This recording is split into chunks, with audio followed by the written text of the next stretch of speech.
Hey guys, tonight we begin somewhere hot. Not beachy-holiday hot, but dusty, long robes sticking to your skin hot.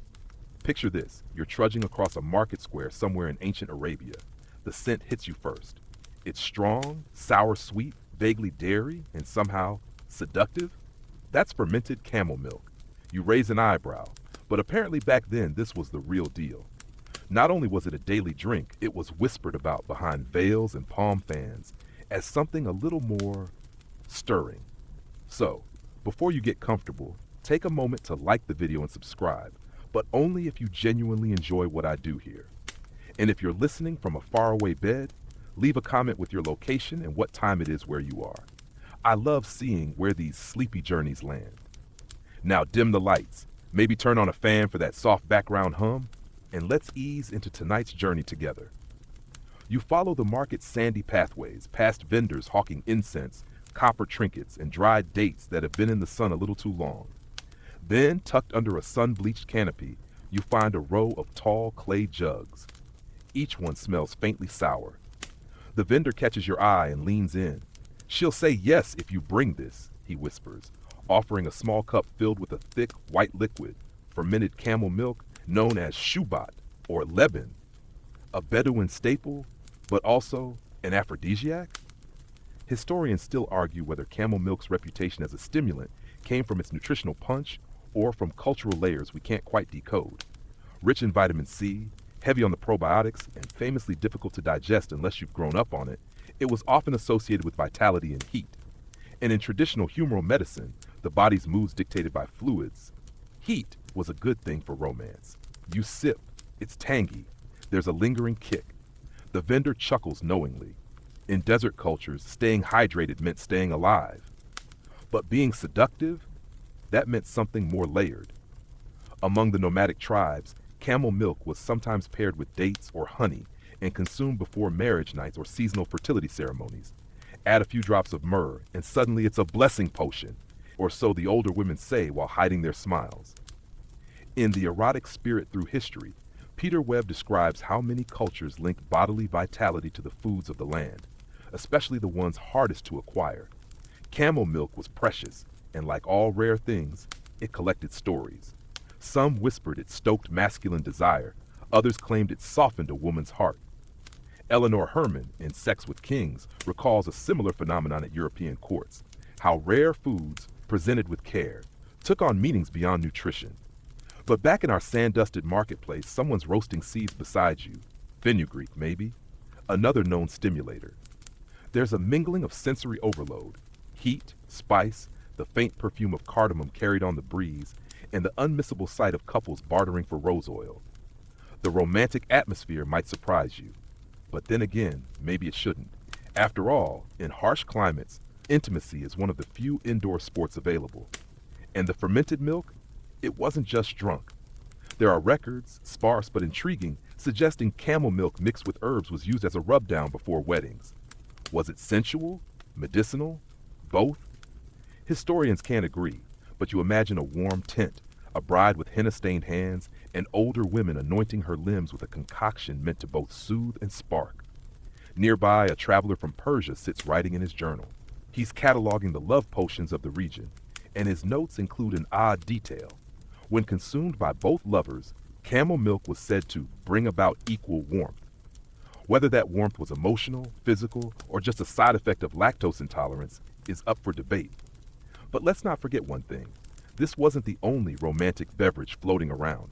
Many early societies believed fermented anything brought people closer, both socially and, well, more intimately. The slight buzz, the communal sharing, the gesture of offering a precious drink, all little rituals of desire. In fact, in some folk traditions, a woman would offer camel milk to a man as a test.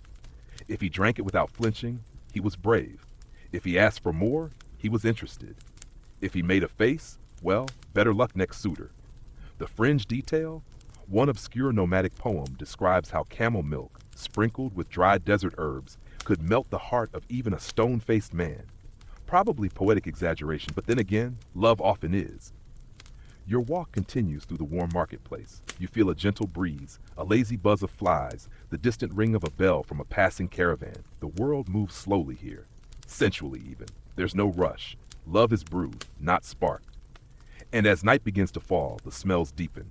Frankincense, slow-cooked grains, a touch of leather. You catch the gaze of someone across the way. They're holding a jug, another cup of milk, maybe. Or maybe it's something even more ancient, because in this world, even a drink could be a message, a promise, a potion. You leave the dusty market behind, your breath still tinged with the tang of camel milk, and drift into a quieter, greener place. The landscape shifts, fewer sand dunes, more olives, grapes and fig trees reaching upward like sleepy dancers caught in mid-stretch. You've arrived in the Roman countryside. It's late afternoon and the sun filters lazily through the broad leaves of a fig tree, dappling your path in slow-moving gold. You pluck a fig. It's warm from the sun, soft to the touch and slightly splitting open at the base. You bring it to your lips, and just before that first bite, a thought. This fruit has a reputation, not just as food, but as invitation. To modern eyes, a fig is innocent enough, but in ancient Rome, figs were loaded. The Roman poet Catullus once compared his lover's kiss to the flesh of a ripe fig. It wasn't subtle. The fruit's drooping shape, its lush interior, even the way it was eaten, torn open and fingers sticky, carried connotations that everyone understood, but no one said aloud at the dinner table. You sink your teeth in. It's rich, sweet, almost too decadent for something that grows on a tree. And with that first bite, you're right there, reclining in a marble atrium, watching toga-clad nobles pass figs back and forth with grins too wide and eyebrows too suggestive. Historians still argue whether figs were truly viewed as aphrodisiacs or simply acquired their sensual reputation because they looked, well, how they looked. In Roman religious festivals, figs were offered to Priapus, the god of fertility and rather exaggerated anatomy.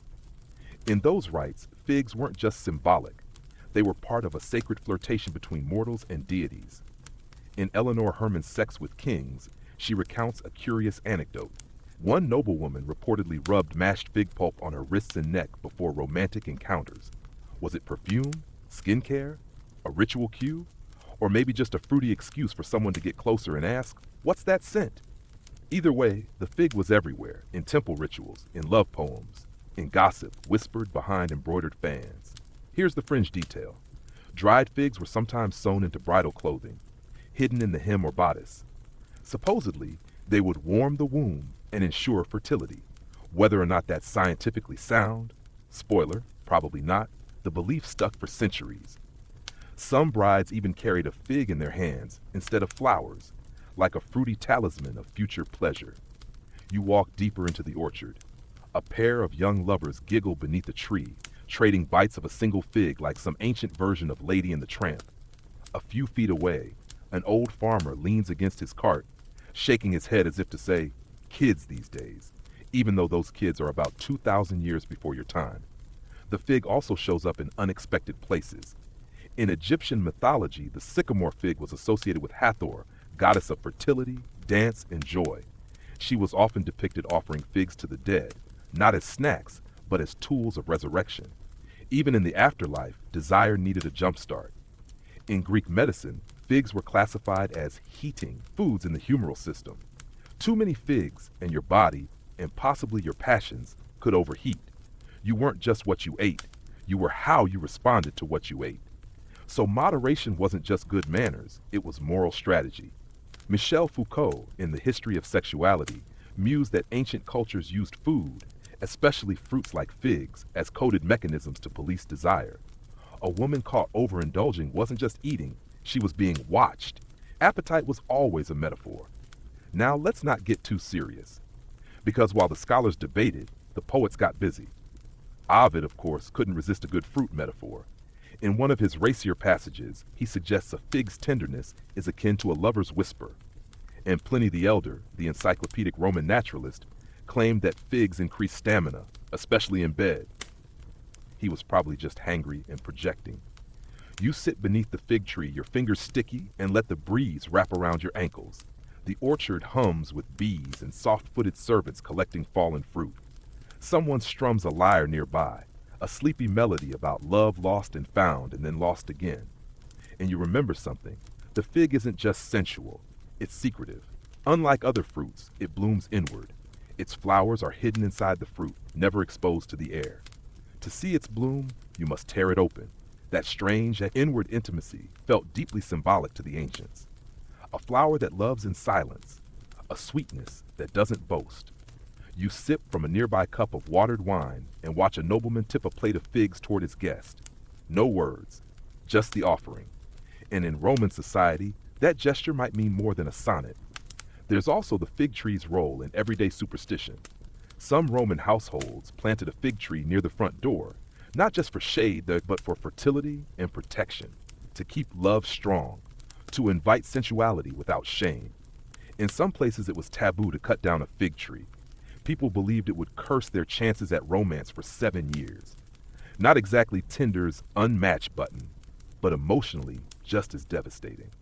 A scholar in the corner scrolls through papyrus notes, muttering about fig metaphors in Sappho's poetry. You smile. Even 2,000 years ago, some people made everything academic.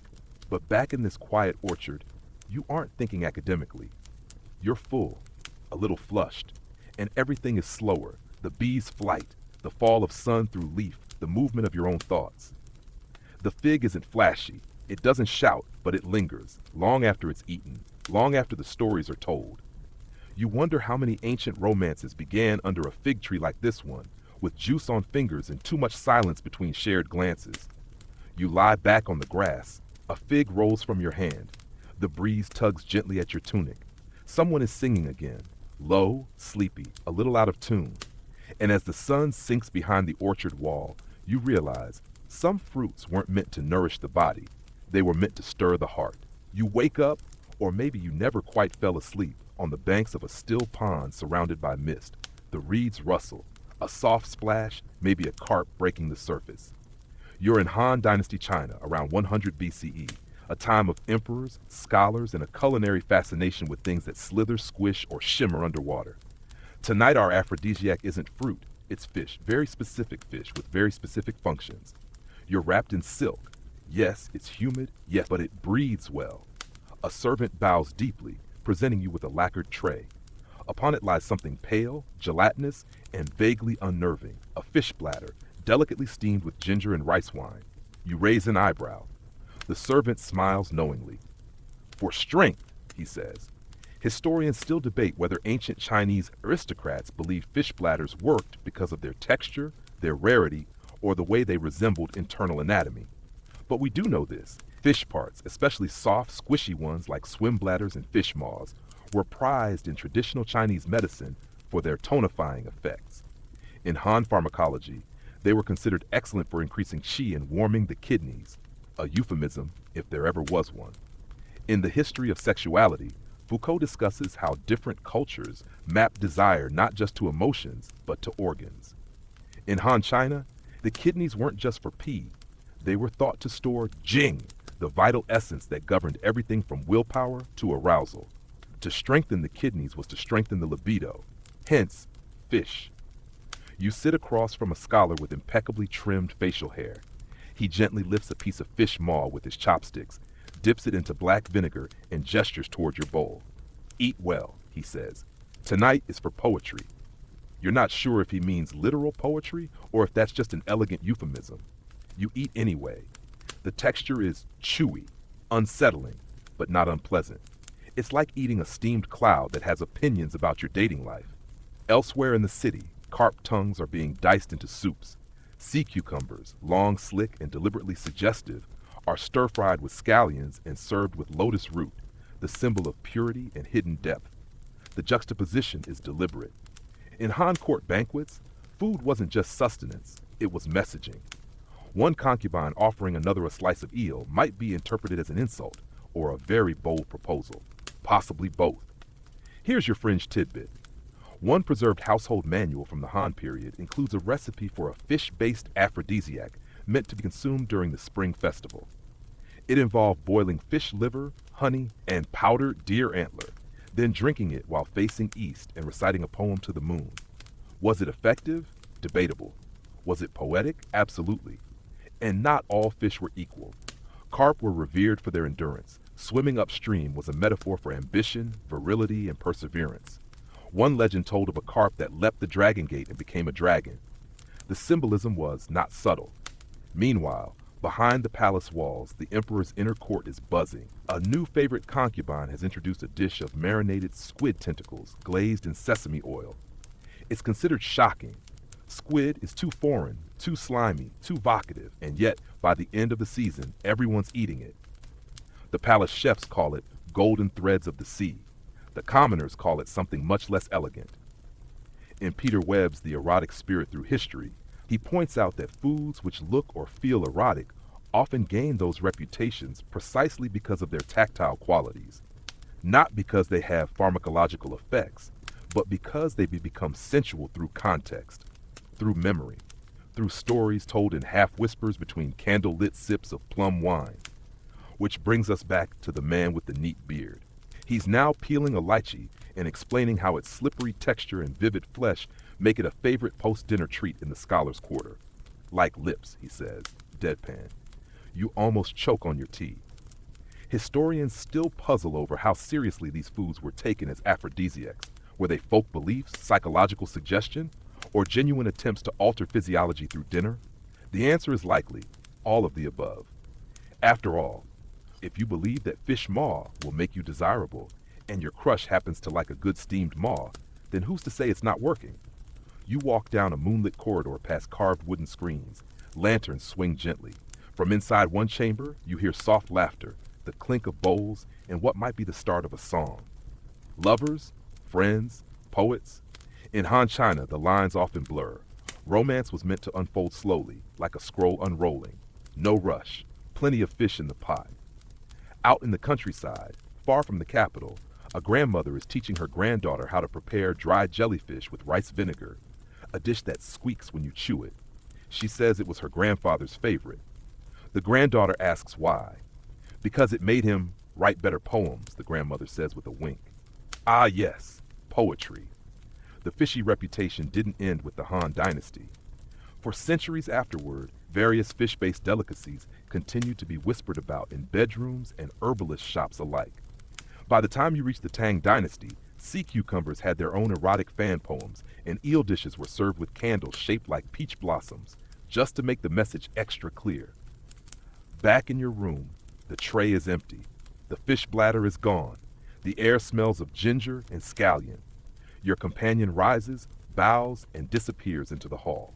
You're not sure what's in store for the evening, but you're feeling warm. Your kidneys are definitely humming, and the moon outside looks especially round.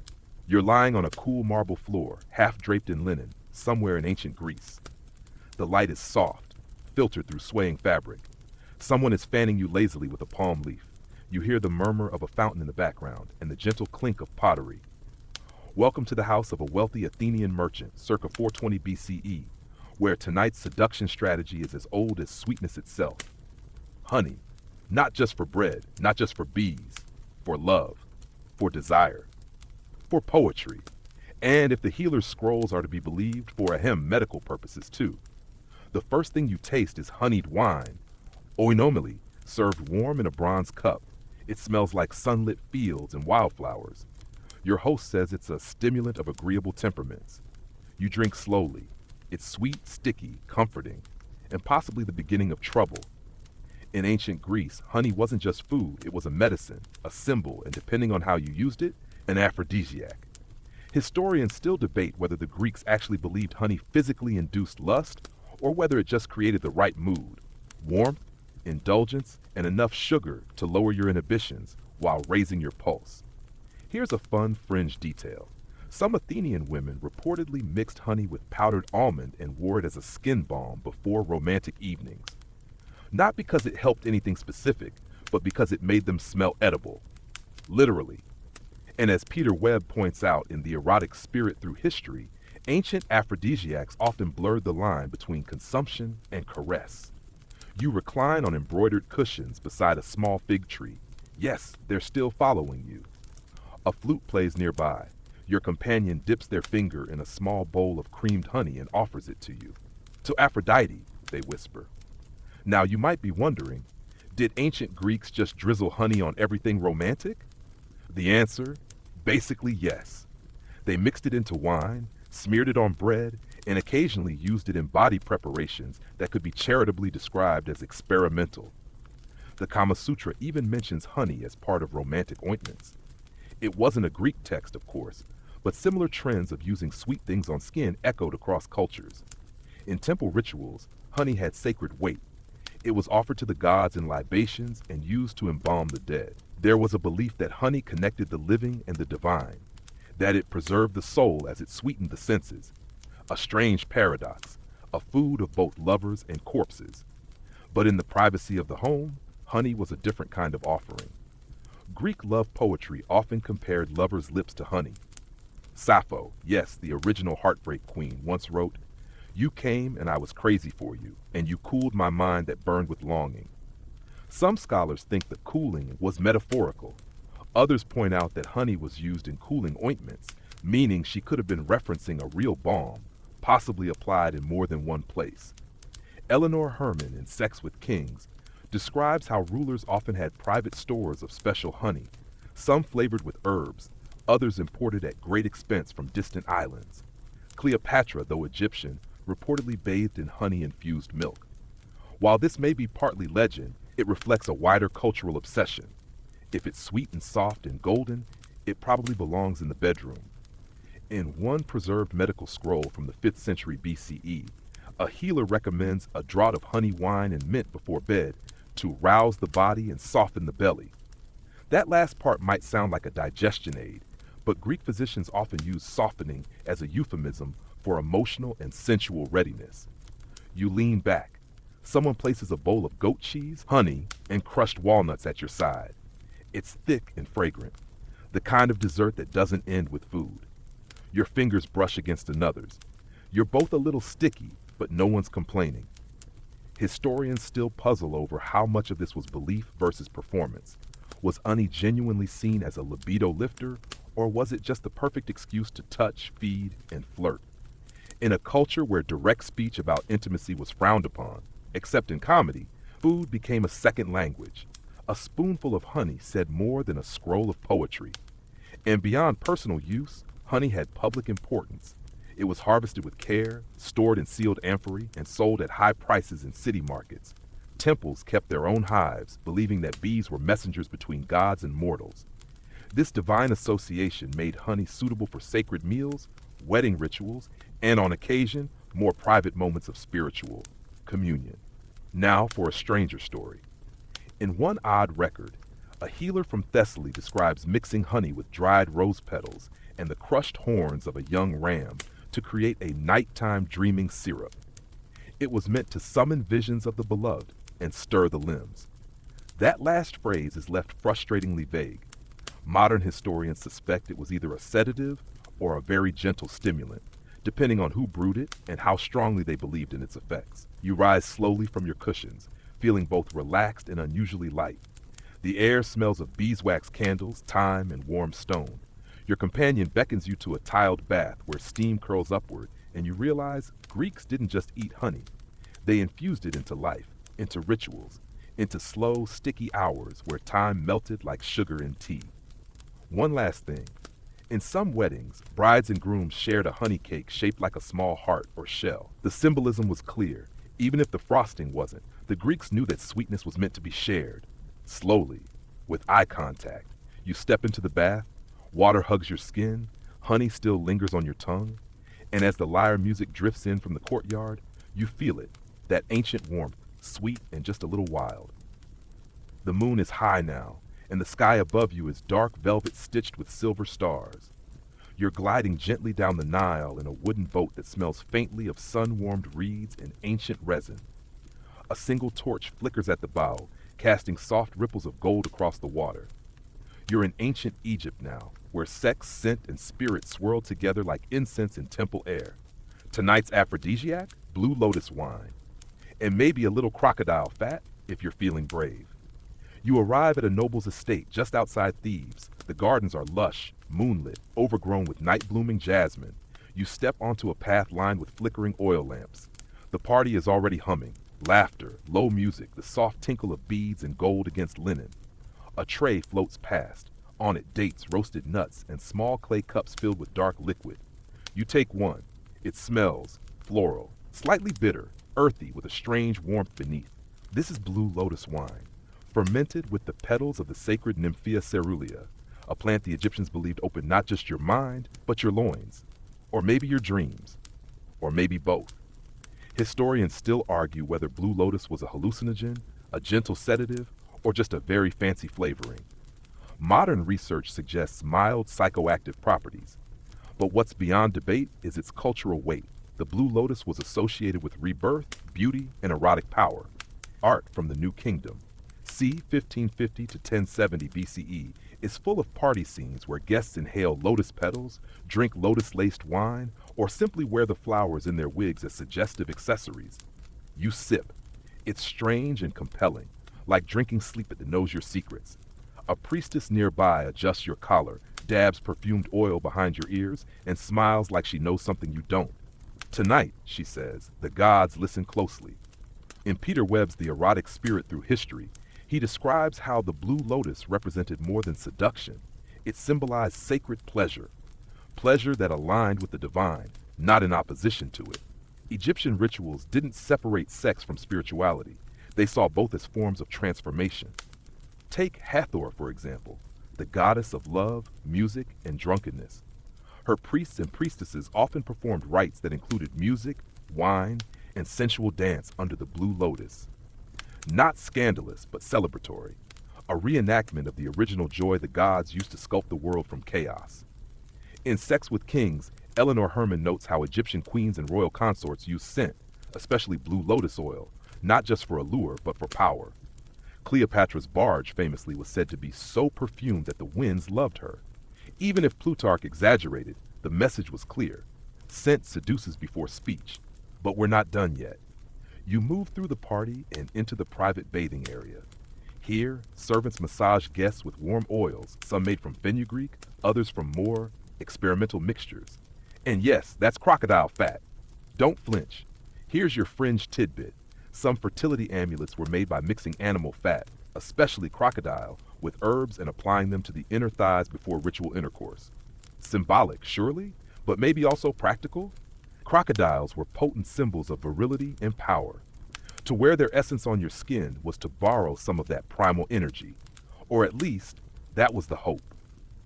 And while we're being brave, let's talk about one more peculiar ingredient, onion. Ancient Egyptians believed raw onion could enhance male vitality. Priests sometimes chewed it before certain rituals, and farmers left offerings of onion bulbs at fertility shrines. Historians still debate whether the strong scent was thought to attract or merely energize, but let's just say, not all ancient romance smelled like roses. You step onto the balcony. Below, the Nile glimmers, wide and patient. Someone offers you a small cake, sweetened with honey, flavored with cinnamon and possibly powdered acacia bark. You bite. It's dense, warm, and oddly comforting. Food in Egypt was layered with intention. Bread shaped like lotus flowers. Beer brewed with dates.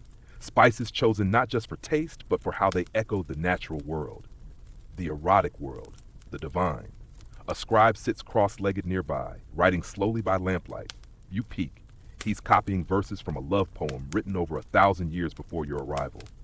Your love has penetrated all within me, like honey soaked through bread. Not subtle. But why be subtle when bread and honey and blue lotus wine are all speaking louder than your words ever could? There's another line scribbled just below it. She has no rival among lovers. My heart yearns to lie beside her. You lie back on a cushion. The night air is cool now, tinged with papyrus, distant charcoal, and blue lotus.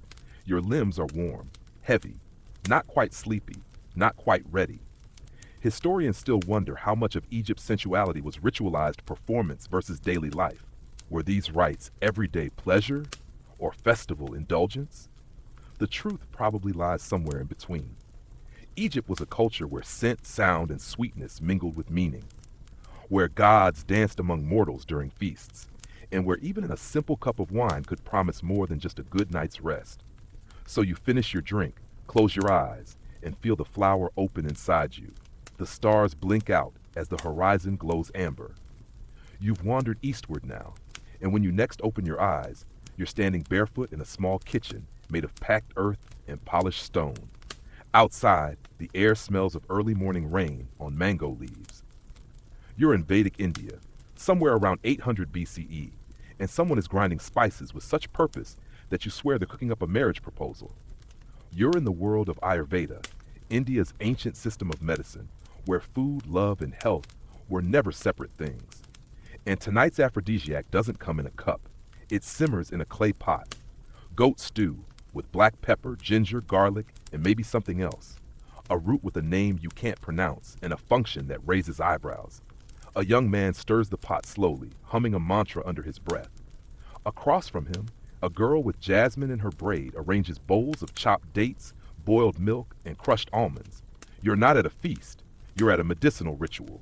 Historians still debate how precise Ayurvedic aphrodisiac recipes were. Some texts, like the Charaka Samhita, go into excruciating detail. Others are more suggestive, hinting that warming herbs and sweet milk tonics restore ojas, the vital fluid believed to support both immunity and intimacy. Yes, this was science. Ancient science. The steamy kind. You're handed a cup. It's heavy with ghee and smells of cardamom and hope. This is Vajjikarana, the branch of Ayurveda specifically dedicated to increasing virility, passion, and how shall we say performance. Not just for fun, but for balance. In Ayurvedic thinking, sexual energy is part of a healthy body. Suppressing it leads to imbalance. Overusing it, same result. So naturally, there were tonics for both ends of the spectrum. In the Kama Sutra, which is about far more than just acrobatics, author Vatsyayana describes love-enhancing foods not as quick fixes, but as lifestyle choices. A man who eats well, who massages his body with warm oils, who rests properly, this man is ready to love. Sound advice, honestly. You take another sip of the stew. It's richer than you expected, almost velvety. The spices tingle at the back of your throat. A slow heat unfurls in your chest. Someone drops a pinch of saffron into a bowl of hot milk nearby, stirring it with a carved stick that looks suspiciously ceremonial. Here's your quirky fringe detail. In some villages, it was customary for a newlywed couple to eat a special dish called shatavari kheer, a dessert made with milk, rice, sugar, and the root of the asparagus racemosus plant, which translates to she who possesses 100 husbands. Not subtle. It was believed to enhance female vitality, balance the body, and maybe just encourage some spirited honeymoon conversation. In the corner, a healer is mashing something with a stone pestle. You peek over and recognize dried seeds, maybe fenugreek, maybe something stranger. He gestures for you to taste. It's bitter, then cooling, then oddly pleasant. This is for balance, he says, to make your dreams smooth. You nod slowly, trying to look like someone who's in control of their dreams. Meanwhile, two women are giggling over a basket of pomegranates and betel leaves. One plucks a pomegranate seed, places it on her tongue, and closes her eyes. Sweet, she says. Too sweet. The other rolls her eyes and whispers something about the man next door. You don't catch it, but it's probably not about his farming technique. Ayurveda teaches that foods don't just act on the body, they act on the soul. Too much dry, astringent food, you become irritable, withdrawn. Too much oily food, sluggish, indulgent. But just the right blend of sweet, warm, and spicy, that's the doorway to connection, between body and body, between breath and breath. You lie back on a woven mat as the early sun filters through a beaded curtain. The room smells like cumin, toasted flour, and wood smoke. Your stomach is full, your limbs feel loose, and your head is light, not dizzy but aware, softly alert. Your host offers a final spoonful of something black and sticky. Chawanprash! A jam made from amla fruit, ghee, honey, long pepper, and 38 other herbs. You hesitate. He insists. You eat. It tastes like old libraries in summer monsoons, like something your grandparents warned you about and secretly took themselves. The erotic spirit through history notes how Ayurveda approached desire not as sin, but as a sacred function, a thing to be honored and managed, not suppressed. Love wasn't shameful. It was part of the grand harmony. Misusing it was like playing a lute with wet fingers. But honoring it? That made the universe hum. The fire burns low in the cooking pit. Someone offers you a massage with sesame oil, murmuring blessings to the gods of healing. You melt beneath their touch, half asleep, half curious, fully aware that everything about this space, this warmth, this flavor, this rhythm, was designed to remind the body what it forgot in all its hurrying. Historians still puzzle over how much of this sensuality was everyday versus ceremonial. Was every dinner a seduction? Probably not. But every act of nourishment carried the possibility. And that was enough. Outside, rain begins to fall, soft, steady, warm. It drums on clay tiles like a lover tapping to be let in. You sip the last of your golden milk, stretch like a cat, and let the spices sing in your bloodstream. The body is ready. The spirit is steady. And dinner was really, really good. The rain has passed, leaving behind the kind of cool clarity that only comes after a storm. You're walking a winding trail that hugs the cliffs of Mount Parnassus, feet crunching over loose pebbles, the sea a sapphire blur far below. The air is sharp, briny, and scented with thyme and crushed laurel beneath your sandals. In the distance, the marble columns of Delphi rise from the rock like a mirage, bright against the twilight sky. This is the navel of the ancient world, where people came for answers, and sometimes for something a little warmer than wisdom. You step through the gateway of the Temple of Apollo, but tonight you're not here for prophecy. Tonight you're here for olives, and not the kind you spear with a toothpick. You follow the sound of soft music and laughter, down into a shaded courtyard surrounded by olive trees. The leaves shimmer silver in the torchlight, casting shadows that sway like dancers. A young woman greets you with a bowl of seasoned olives, still slick with fresh oil and thyme. For clarity, she says with a grin, and maybe something more. You take one. It's warm, salty, and rich with flavor, not your average snack, not in this place. In ancient Greece, the olive tree was sacred, planted by Athena herself, so the story goes. But it wasn't just the fruit that was prized. Olive oil was everything. It lit homes, healed wounds, anointed kings, and massaged into skin, it set the tone for love. Smooth, slippery, golden, it wasn't just a condiment, it was a ritual. Historians still argue whether olive oil held genuine aphrodisiac powers or simply acted as an enhancer, a sensual lubricant of more than just joints. What's undeniable is how it showed up in almost every intimate context. Athletes in the palestra trained nude, bodies slicked with oil, not just for grip but for admiration. Admiring a well-oiled wrestler? That wasn't frowned upon. That was Tuesday. You're led into a smaller room, deeper in the temple complex. The walls are smooth stone, warmed by braziers. A woman, maybe a priestess, maybe just someone who enjoys a good massage, invites you to recline on a low bench. She pours olive oil from a terracotta jug into her hands and rubs them together until the scent fills the space. Earthy, green, ancient. She touches your shoulders gently. To open the pores is to open the soul, she whispers. You're not sure if it's sacred text or flirty banter. You decide not to ask. According to Peter Webb in The Erotic Spirit Through History, olive oil became a medium of physical expression, a way to experience connection through touch, sheen, and scent. It wasn't the oil itself that ignited desire, but the rituals surrounding it. The time, the care, the gleam of skin under lamplight. All those things that told the body you are being seen. And it wasn't only for romantic intimacy. In Delphi, olive oil was also used in religious rites. Pythia, the high priestess, inhaled vapors and sometimes drank oil-infused infusions, blends of bay leaf, myrtle, and olive oil that were believed to help loosen the mind, induce trances, or channel divine messages. Whether or not it worked, no one questioned it. The gods, after all, had their preferences. Here's your quirky tidbit. There's an old recipe preserved in a marginal note of a Hellenistic scroll describing how to prepare a love oil. Ingredients: olive oil, rose petals, crushed coriander, a sprig of mint, and a single drop of blood, animal or otherwise not specified. It was left to rest under the bed of the intended, supposedly to invite dreams of longing. Did it work? Who knows? But the instructions are detailed, and someone clearly believed enough to copy them twice. You rise from the bench, skin glistening, feeling more relaxed than you felt in years. Outside, a feast has begun. Musicians pluck lyres, a flute weaves through the air, and laughter bounces off stone walls. You're handed a bowl of barley cakes drizzled with, what else, olive oil and wildflower honey. A philosopher, clearly tipsy, leans over and begins expounding on love.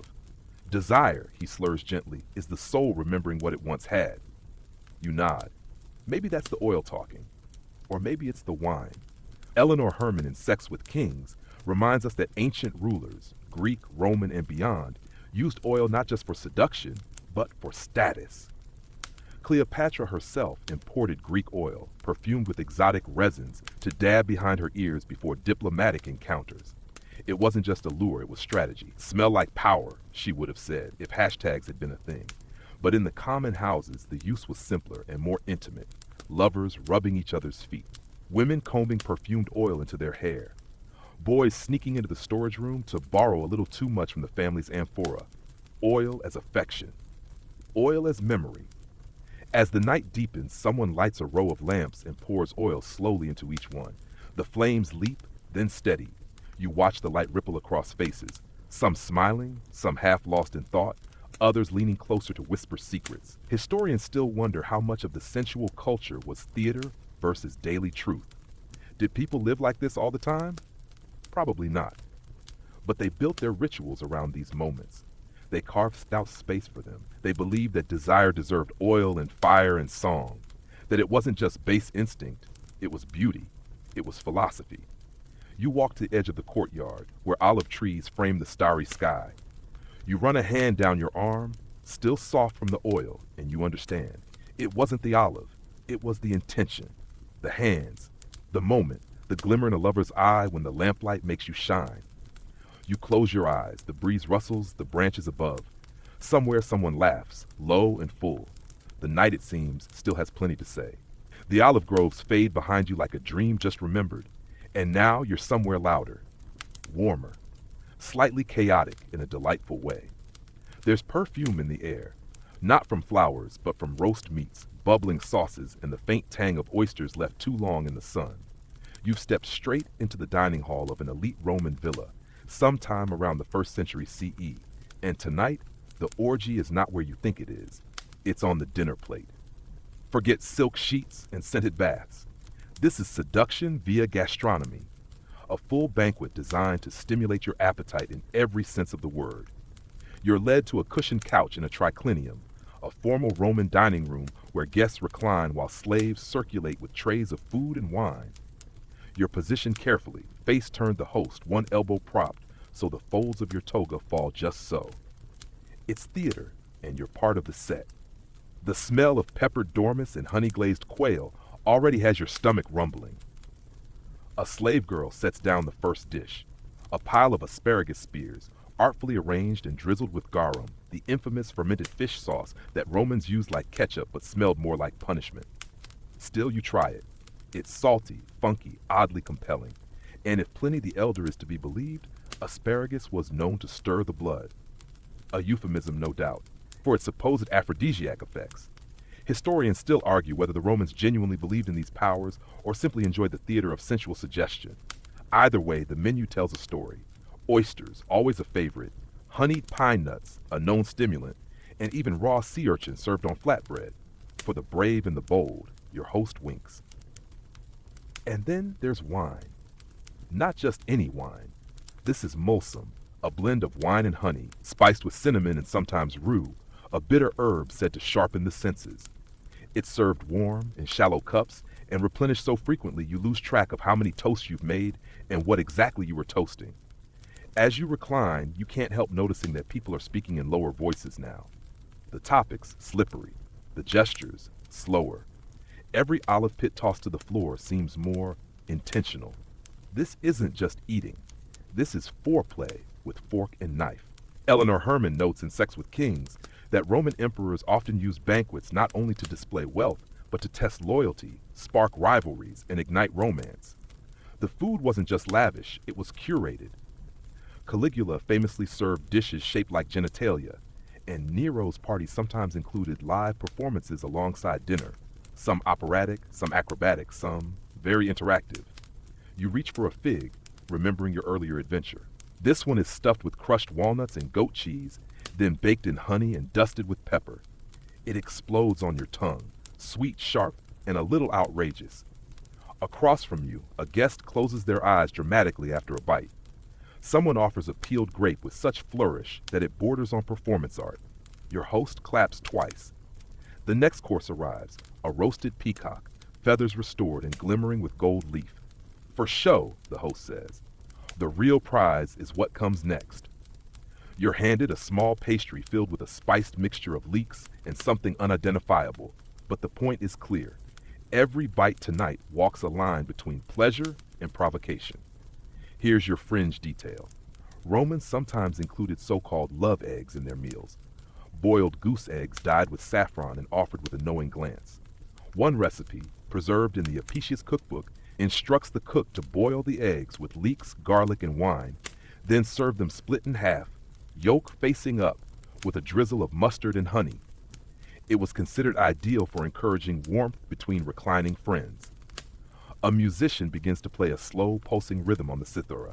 A servant walks by, perfuming the room with a blend of myrrh and spikenard. The air thickens, the laughter deepens, and more than one guest seems to have forgotten they were here for dinner. Historians debate how many of these aphrodisiac foods were truly effective or simply part of a grand shared illusion. But does it matter? You can feel your skin warming, your smile loosening, your posture easing into the cushions.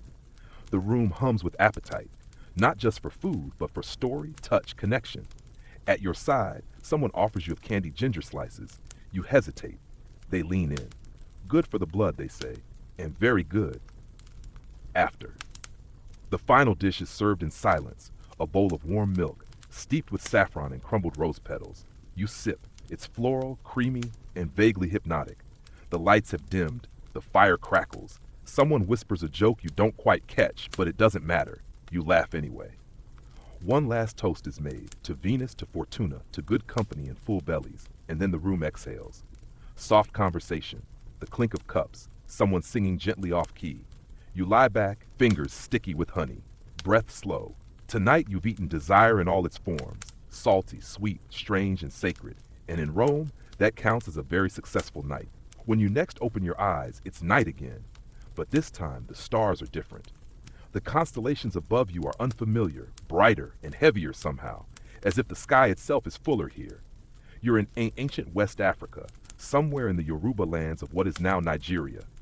The air is thick with the scent of firewood and something floral, hibiscus maybe, or dried kola nut. Around you, the night market glows. Oil lamps flicker beside woven baskets of herbs, charms, and roots. This isn't just a place to buy food. This is a place to stir fate. Tonight's aphrodisiac comes not from the kitchen, but from the forest, and maybe the river spirits, if you know the right chant. A vendor waves you over, her wrists clinking with bronze bangles. She shows you a tightly wrapped bundle of leaves and whispers, "This one wakes the hips." You don't ask for clarification. She laughs anyway. In Yoruba tradition, love and desire were never separate from spirituality. Every plant had a purpose, every scent a mood, and certain combinations, well, let's just say they didn't end in conversation. Historians still argue how deeply these aphrodisiacal rituals were embedded in daily Yoruba life, or whether they were reserved for marriage rites and fertility ceremonies. But the record is clear on one thing. Passion was sacred, not shameful, and when you needed help, you went to the root woman. You follow your vendor through the back of the market, down a narrow path lit by fireflies and stray sparks from charcoal braziers. At her hut, she shows you her tools: dried bark, ground seeds, tiny cloth dolls, and a bottle of dark liquid that smells like fermented flowers in trouble. She opens it, dips her finger in, and touches your wrist. It tingles. "This is F.I.S.," she says, the whisper root. Used sparingly, it enhances desire. Used too much, and well, you might fall in love with your own shadow, or so the story goes. Here's your fringe tidbit. One 19th century colonial record describes a blend of alligator pepper, honey, and crushed bitter cola used in traditional Yoruba love rituals. Couples chewed it together while naming each other's ancestors. It was believed that if both participants felt warmth in the chest, the match was favored by the spirits. No pressure. You're invited to sit beside a low fire. The root woman grinds a mixture of ginger, kola nut, and dried hibiscus petals into a paste. She mixes it with palm wine and hands you a small bowl. "For honesty," she says, "and for heat." You drink. It burns slightly, then smooths out, leaving behind a tart, electric sweetness. Peter Webb notes that in cultures like the Yoruba, aphrodisiacs were never just biochemical experiments. They were pathways to harmony, between lovers, between the physical and the unseen, between what's said and what's felt. Food, scent, and ritual were all invitations to connection, to truth, to pleasure. And while outsiders often misinterpreted these customs as superstition or magic, those who lived them knew better. The roots weren't the magic. The intention was. Outside, the market has quieted, but the river is still awake. You follow the vendor to its edge. She dips a gourd into the water and offers you a sip. It tastes like earth and moonlight. She hums softly, a song with no lyrics, just sound. Your breath slows. Your body feels distant, but your skin is alive, aware of the breeze, the scent of wet wood, the heat of the gourd in your hand. Eleanor Herman writes of palace concubines in African kingdoms who were trained not just in conversation or court etiquette, but in the use of herbal oils and infused baths, methods of preparing the body as a vessel of beauty, strength, and appeal. And much of this knowledge, she admits, has been lost or intentionally erased by colonial record keepers who didn't understand or didn't want to. Your companion lights a bundle of herbs. The smoke curls upward, lazy and sweet. This, she says, is for protection. Love without protection draws too many eyes. You nod, feeling the smoke settle around your shoulders like a shawl. Historians still debate the line between love magic and medicine in West African traditions. Was the aphrodisiac in the herb? The ritual? The belief? Likely all three. And maybe something more, the presence of the past. The ancestors watching, approving, teasing. You return to the fire. A small clay pot bubbles nearby, filled with stew made of beans, yams, and something unnamed. Your host ladles some into a calabash bowl and sets it before you. Eat slowly, she says, and no promises. The food is dense, nourishing, slightly spicy. Your mouth tingles, your cheeks flush. The vendor sings now, quietly, about rivers that remember every kiss. You're not sure if you're tired or simply floating. Above, the stars pulse. Below, the ground hums. And in between, your body, full of flavor and a strange, radiant calm. Here, love is not hurried, it's brewed. Steeped in tradition, stirred with laughter and ladled gently into the hands of the curious. You lie back on a woven mat. The fire crackles. The breeze kisses your forehead. And somewhere nearby, a pair of strangers share a cup, a grin, and a secret too old for words. The fire fades behind you, replaced by a velvet hush and the scent of something, musky, spiced, almost intoxicating. You blink and find yourself in a world of silk and candlelight, deep inside the twisting alleys of medieval Byzantium, Constantinople around the 10th century CE. The walls are high, the voices are low, and desire here travels not by touch or taste, but by scent. You follow the trail into a domed perfumery where jars of oils glint in rows, like jewels captured in glass. Tonight's aphrodisiac isn't a dish or a root, it's a smell, a memory before it even happens. And the most coveted scent of all? Musk. Not the modern stuff. The real musk, scraped from the scent gland of the male musk deer, dried, powdered, and blended into unguents fit for an empress. Its aroma, earthy, animalic, unmistakably carnal, and utterly prized in the courtly love games of Byzantium. Historians still argue whether musk's seductive power came from its physical effect on the brain, its pheromonal properties, or from the sheer mystique it carried. It was rare, difficult to obtain, expensive. To wear musk was to say, without words, I am worth pursuing. You watch as a court perfumer demonstrates her craft. She blends musk with rosewater, saffron, and a few drops of attar of hyacinth. The mixture is thick, dark, and gleams faintly in the lamplight.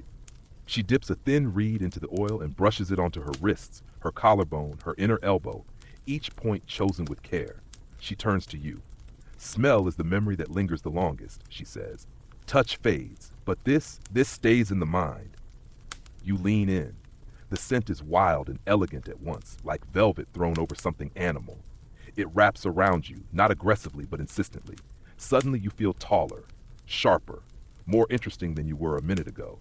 In The Erotic Spirit Through History, Peter Webb discusses how scent became a hidden language in medieval courts. Women and men wore perfumes laced with meaning. Frankincense for devotion, myrrh for melancholy, and musk for suggestion. One whiff and the message was sent. No need for a love letter when your cloak already said everything. Here's your quirky tidbit. In some elite Byzantine households, silk handkerchiefs were infused with custom perfume blends and left casually, strategically, on benches, balconies, or the pews of certain favorite chapels. If the right person picked it up and kept it, a midnight meeting might follow. If they returned it, best to pretend it never happened. Tonight, your perfumer hands you a vial, tiny, etched with gold. Inside is a perfume said to have belonged to Theodora herself, the empress who went from actress to icon. It's thick with cinnamon, musk, ambergris, and something citrusy, maybe bergamot. She dabs a bit on your throat. Now you carry her memory, she says, smiling slyly. Eleanor Herman in Sex with Kings notes that rulers across cultures weaponized scent as both intimacy and intimidation. To smell a king's perfume was to be inside his world, his mood, his command. For a woman, scent offered agency in a world where her voice often wasn't heard. A trail of sandalwood could say, follow. Or, just as effectively, forget me not. Back in the perfumery, two young nobles flirt in soft whispers, passing a bottle of amber oil between them like a flask of secrets. They laugh. One touches the other's sleeve, and suddenly the room seems warmer. You step out into the cool alley, the scent of musk still clinging to your skin. The city hums around you, distant bells, clattering hooves, the swish of silk against stone. A young man runs by, waving a perfumed scroll. Yes, scrolls were sometimes anointed too, carrying what must be a love poem or maybe an apology with very good branding. Historians still puzzle over how scent rituals fit into everyday life versus special occasions. Did everyone smell like a dream? Probably not. Musk was rare. For the wealthy, though, it was part of the seduction arsenal, right alongside poetry, strategic dining, and meaningful glances in shadowed corridors. You pass a bathhouse. Steam billows from within. A servant sprinkles lavender and crushed clove onto heated stones. Inside, bodies glow, not just from heat, but from anointing oils rubbed into the skin by practiced hands. Massage and scent, an ancient pairing.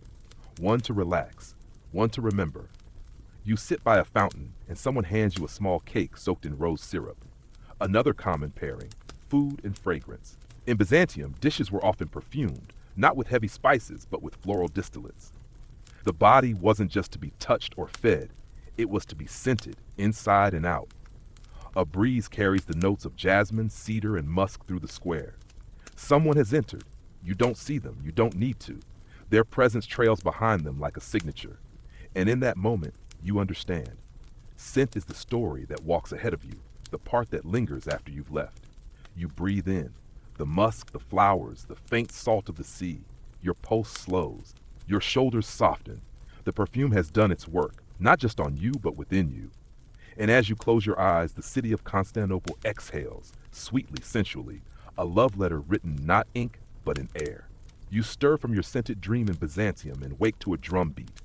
Slow, steady, the sound of ceremony, or maybe just breakfast. You're in the highlands of Mesoamerica now, surrounded by the stepped pyramids and stone streets of an ancient Aztec city. The sun is rising, casting gold across obsidian blades and rows of bright marigolds. Someone hands you a cup of something thick, dark, and steaming. Chocolate. But not the kind you know.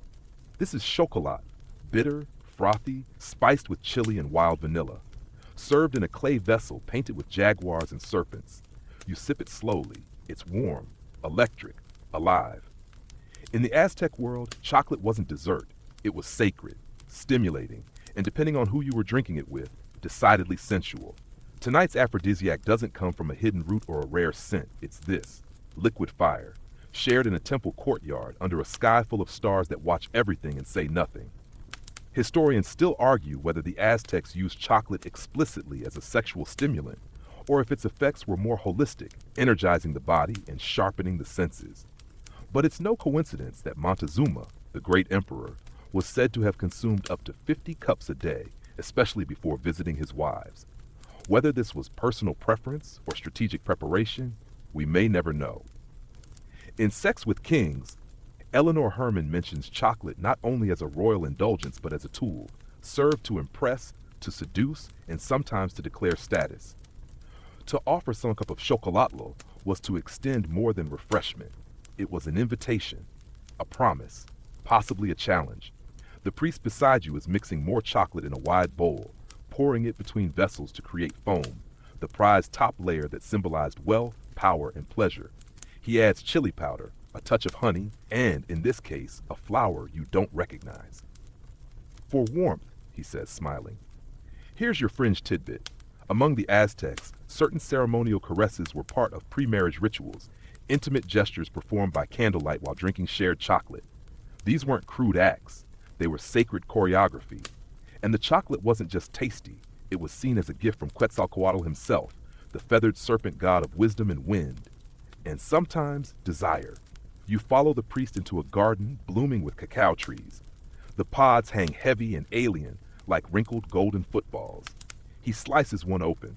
Inside, a white, sticky pulp surrounds the bitter seeds. It smells faintly like melon and earth. You taste the pulp. It's tangy, tropical, strangely comforting. In The Erotic Spirit Through History, Peter Webb discusses how foods with dual identities, bitter and sweet, sacred and profane, often became symbols of complex relationships. Chocolate, with its stimulating bitterness and the labor needed to transform it, reflected both struggle and indulgence.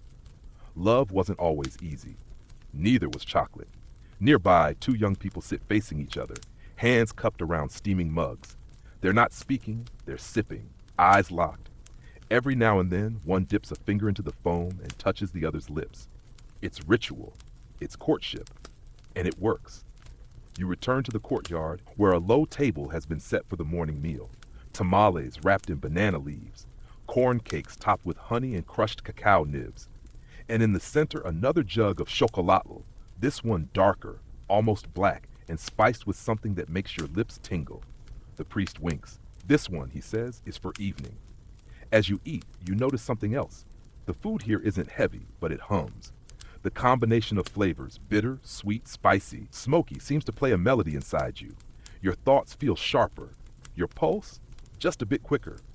This isn't just nourishment. This is preparation. Historians debate how widespread these chocolate rituals were outside the royal court. Were they daily indulgences or festival-only fare? Some evidence suggests that lovers would meet under the cover of cacao groves, offering each other carved cups of hot chocolate like modern-day mixtapes. A single sip could mean, I see you, I remember you, I want you. And unlike the Aphrodisiacs of Europe or Asia, Aztec chocolate carried an undercurrent of power. It was given to warriors before battle, to nobles before negotiations, and yes, to lovers before long, moon-drenched nights. Back at the temple, a group gathers for song, not Gregorian chants. These are rhythmic, earthy, pulsing with percussion and breath. The melody rises with the steam from the chocolate bowls. Someone tosses marigold petals into the air. A girl dances barefoot through them, laughing. You sit beneath a tree and sip your second cup. Your skin glows. Your heart feels light, but not empty. Someone leans against your shoulder. You don't know their name, but they smell like ground cinnamon and something green. It feels like enough. Eleanor Herman wrote that some aphrodisiacs make promises, but chocolate? Chocolate delivers. As the sun climbs higher, you realize you're not tired. You're awake, deeply, deliciously awake. The kind of awake that makes you notice things, like how the breeze smells different after cocoa, or how your fingers feel warmer now than they did an hour ago. You close your eyes. The music, the scent of honey, the soft hum of a city that knew how to love well and long. It all melts together like the foam in your cup. And for a moment, time tastes just like chocolate. You're walking now, not through jungle or temple courtyards, but along a winding path etched into the side of a mountain. The air is cool and dry, with that high-altitude crispness that feels like you're breathing the sky itself. Below you, layers of terraced farmland cascade down toward the valley floor. Somewhere above, a condor circles. Welcome to the Inca Empire, high in the Andes, where the people speak in rhythm. The stones are shaped by gods, and the greatest symbol of love, resilience, and strangely enough, lust, is the potato. Yes, the potato. You stop beside a group of women gathered around a fire. Their skirts are bright, their hands busy mashing a pot of golden steaming tubers with wooden paddles. You're offered a bowl, thick mash, flecked with herbs, buttery even without butter. You take a bite. It's warm, grounding, earthy, and it comes with a story. In Incan culture, the potato wasn't just food. It was identity, inheritance, cosmology. There were over 3,000 known varieties, each with a name, a season, and in some cases a reputation. Some, like the Papa Purpura with its rich violet hue, were believed to increase vitality. Others, like the slender Nabi Oka, were reserved for fertility rituals and wedding feasts. And in certain mountain villages, there were whispered jokes that a man who could cook a soft potato could make a woman sing. Historians still argue whether specific potato dishes were used as aphrodisiacs, or whether the entire act of sharing a potato-based meal signified readiness for love. What's clear is this: the potato was a gift from Pachamama, the Earth Mother, And anything born of her body, rooted in soil, resilient and cold, was naturally tied to fertility, warmth, and desire. You sit by the fire as a girl adds dried chili and crushed annatto seeds to the mash, stirring slowly. The color deepens to something almost golden red. She leans in and says, "This one is for dreaming." You don't ask what kind. You can guess. Peter Webb, in The Erotic Spirit Through History, notes that in many cultures the most sensual foods weren't flashy or rare, but humble, earthy, honest. In the Andes, there were no oysters or saffron-scented stews, but there were potatoes, tended over generations, passed from hand to hand, warmed by ash and story. To share a bowl was to offer part of your family's breath. Here's your fringe tidbit. In some rural Andean communities, a dish called chuño colado, a mash made from freeze-dried potatoes soaked overnight, blended with honey and native herbs, was traditionally served during the moon ceremonies that marked the start of a couple's union. Young lovers would eat it by candlelight in silence, then leave a portion outside their doorway as an offering. If it was gone by morning, good omen. If untouched, better luck next planting season. Beside you, an elder begins to sing, slow, low, and half-laughed. The others join in. It's not a formal ritual, but the rhythm has weight. A bowl of chicha, fermented maize beer, is passed around. You sip. It's sour, effervescent, oddly refreshing. The girl from earlier offers you another spoonful of the chili potato mash. Warms your feet and your heart, she says. She's not wrong. You wander to the edge of the terrace. The valley stretches below, dotted with stone houses and grazing llamas. The mountains beyond look carved by giants. Everything here feels older than time, but not static. There's movement, flow, even in the stillness. Eleanor Herman in Sex with Kings discusses how Andean royalty participated in elaborate matchmaking feasts, where lovers were introduced not with poems or jewelry, but with food. A shared potato dish could begin a courtship, seal a promise, or, depending on the spice level, test a suitor's resolve.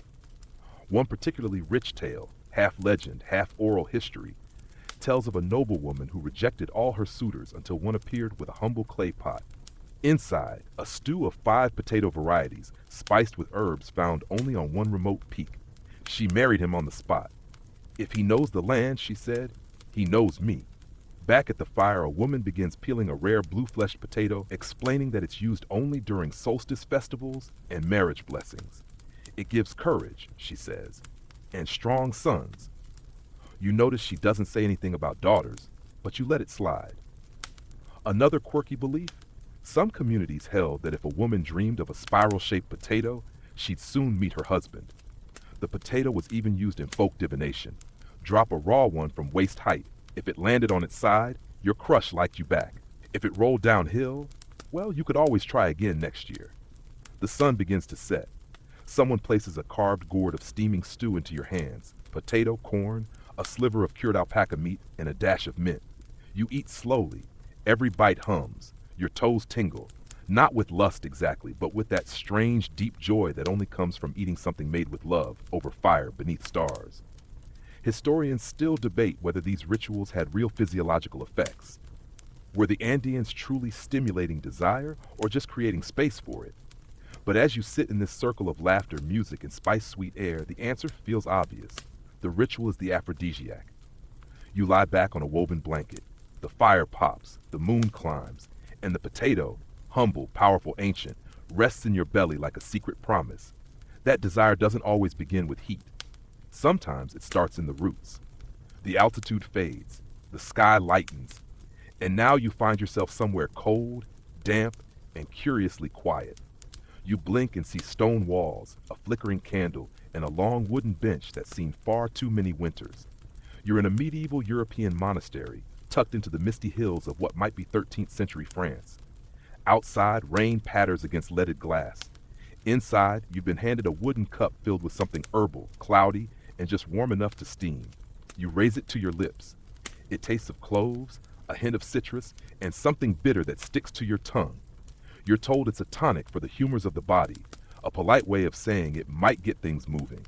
And by things, they might mean blood, or desire, or digestion, or all three, depending on how generous the monks are feeling. This, dear listener, is your next forgotten aphrodisiac, a medieval herbal tonic. Brewed under candlelight, muttered over with Latin prayers, and served with just enough mystery to make your eyebrows raise. The monk who gave it to you smiles slightly. For warmth, he says, then adds, in the limbs. You know better than to ask for clarification. Historians still argue whether these tonics were truly meant as stimulants, or if the whispers around them were more folk legend than clerical prescription. But one thing's clear. Monastic medicine was deeply entwined with humoral theory, the idea that your bodily fluids needed balance. Too cold, you lacked passion. Too warm, you risked madness. The right drink could save your soul, or spark your loins. You're shown into the herbarium, where bundles of sage, fennel, angelica root, and dried rose hips hang like upside-down chandeliers. A novice grinds something in a mortar. It smells like gingerbread and licorice had a sharp, peppery baby. This is for vigor, he mutters. For the weary night returning from winter. You nod, politely. Eleanor Herman, in Sex with Kings, recounts how nobles often sought monk medicine to fix problems of the bedroom, whether they called it that or not. Discretion was built into the architecture. A nobleman might request a calming syrup for troubled sleep that just so happened to include ginseng, fenugreek, and a few drops of cinnamon oil. In one preserved Benedictine recipe, a warming cordial combines honey, pepper, cardamom, mint, and a rare import, long pepper from India, believed to stir the blood and quicken the humors. It was steeped in wine for 7 nights, filtered through linen, and consumed before bed, alone or in company, as the record cheekily notes. You sip again. Your toes feel warmer. Or is that just the fire? Here's your fringe tidbit. A certain 14th century monastery kept a book of restoratives that included a rather unusual entry, a tonic brewed with crushed violet petals, goat's milk, and the dust of antlers. It was said to help women recover lightness of spirit and encourage gallant conversation. One can only imagine how many nuns tested that one behind the rose hedge. Peter Webb suggests that medieval aphrodisiacs, especially those from monastic contexts, were coded, designed to avoid direct accusations of sin while still acknowledging the body's needs. After all, monks understood human frailty better than most. They lived with it daily, in silence, in shadow, in temptation. Offering a tonic was compassion, not indulgence. You wander into the cloister garden, where rain slicks the flagstones and herbs peek from raised beds. A senior monk kneels beside a patch of rosemary. For memory, he says softly, and for love. But don't tell anyone I said so. You smile. The air here is thick with pine, damp stone, and something resinous. Maybe myrrh, maybe frankincense. Or maybe just the scent of devotion, aged slowly in wood and weather. Back inside, someone places a small ceramic dish beside your cup. It's a sweetmeat, spiced quince paste on a sliver of rye bread, topped with crushed aniseed. You bite. It's strange, dense, but as it melts, it leaves behind a tingle that slides all the way up your spine. You glance around. No one is watching. Or maybe everyone is pretending not to. A candle flickers. A bell tolls. And for just a moment, you wonder how many other pilgrims came here seeking absolution and left with something far more stirring. Maybe it wasn't confession that brought them peace. Maybe it was a warm drink and a monk who knew how to blend just the right amount of cinnamon. Historians continue to puzzle over the blurred lines in these recipes. How much was medicine? How much was memory? One scholar writes of a wine of the virgin's warmth, a concoction given to newlywed brides to help ease the transition. The ingredients? Cinnamon, nutmeg, clove, and a touch of galangal, an early medieval version of mulled wine designed to both calm and excite. You lie back on a cot, the stone wall behind you cold but somehow comforting. The rain continues. A novice passes by humming a hymn, and you smell ginger on his breath. Someone has clearly been into the tonic jar. Your limbs are loose now. Your chest light. Not drunk, just comforted, cared for, attuned to something quieter than craving but no less deep. In this place, desire doesn't shout, it simmers. Behind stone walls, under cassocks, beneath layers of ink and dust and whispered prayers, the body remembers it's alive. And that being alive sometimes means wanting, gently, secretly, sacredly. You close your eyes, the tonic lingers, the herbs hum in your veins. And somewhere far off, a second bell rings, signaling Compline, time for rest, or something like it. The bells of Compline fade into dreams, and now you find yourself stepping lightly across polished wooden floors. Shoji doors slide closed behind you with the softest hiss. You're in Edo, Japan, somewhere between the 17th and 18th century, and the floating world of ukiyo unfolds around you like a painted screen. This is the pleasure quarter, yes, but forget the stereotypes. Tonight, desire is wrapped in silk, spoken in poetry, and possibly powdered sea cucumber. You're seated in a low room bathed in candlelight. Paper lanterns glow softly. The scent of cherry blossom incense drifts through the air, mingling with something slightly briny and medicinal. A courtesan approaches, not hurried, not overly flirtatious, just calm, precise, with the grace of someone who studied not only art and conversation, but the culinary properties of mollusks. She places a tray in front of you, slices of daikon, pickled plum, and a small dish of something dark and glistening. You hesitate. She leans in. Namako, she says. Sea cucumber. For strength. You blink. She adds, and for connection. Historians still debate how much Edo period Japanese truly believed in the aphrodisiac properties of sea cucumber, or whether its slimy texture simply gave it a sensual reputation. Either way, its presence in the pleasure houses of Yoshiwara was no accident. The courtesans knew their audience, and they knew how to set a mood.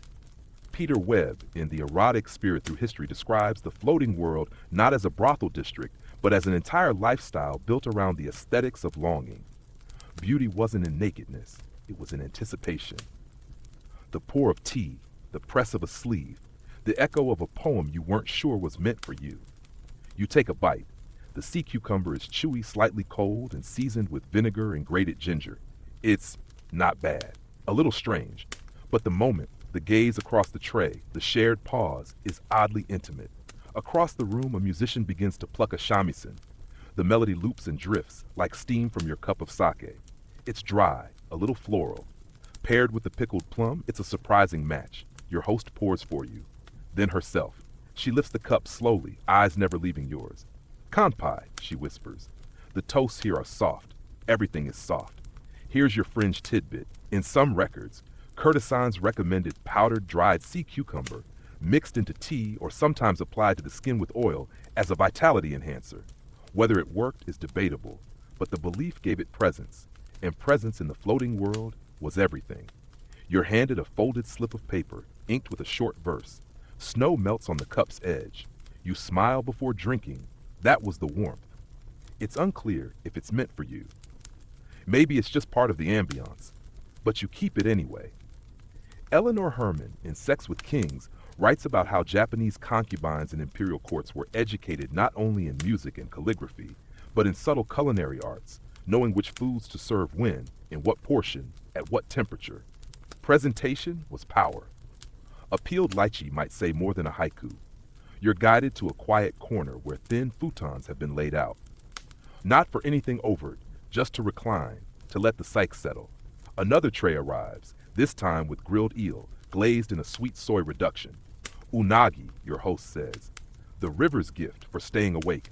That's not metaphor, or maybe it is. Historians still argue whether unagi was seen as a direct aphrodisiac or simply a stamina food.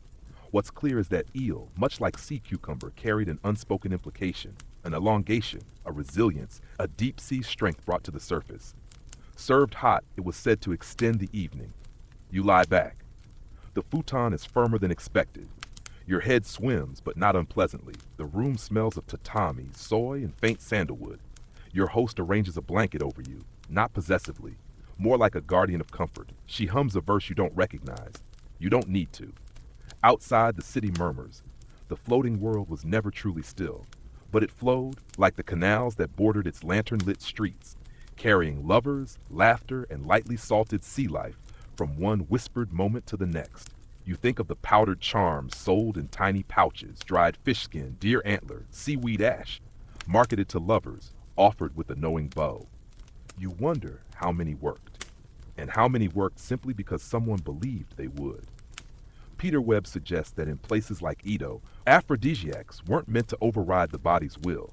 They were subtle cues, layered signals, part of a longer conversation. Like a poem with no punctuation, inviting the reader to linger. Your host sits beside you still, present. No rush, just breath and warmth and the lingering aftertaste of gingered eel. You feel something rising, not arousal necessarily, but openness, that deep alert stillness that precedes either sleep or a really good story. The shamisen continues. The night stretches. You feel a little taller, a little stranger, a little more like someone who once had sea cucumber and didn't hate it. Desire here doesn't shout. It doesn't grab. It sits with you, waits, offers tea, asks nothing. You close your eyes, and when you breathe out, it smells faintly of salt, plum, and cedar wood. You're moving again, lulled by the steady rhythm of hooves, wheels, and shifting canvas. The air smells of spices, sharp cinnamon, musky cumin, something citrusy but unfamiliar. Dust clings to your robes, and your skin is warm, tingling not from sun, but from the sheer density of fragrance swirling through this endless ancient highway.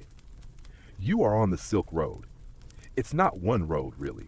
It's hundreds of interlocking paths, across deserts, mountains, river valleys, all pulsing with trade, ideas, stories, and the occasional recipe for love. Somewhere near Samarkand, maybe, or Kashgar, you ride with a caravan carrying silk, silver, dates, and a satchel full of secrets. Because tonight's aphrodisiacs are not a single dish or scent, they're spices. And gossip. And that flutter in your stomach that says something unfamiliar might change everything.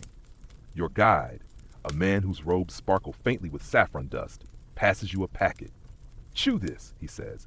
It keeps you awake, and it makes your dreams warmer. You unfold it.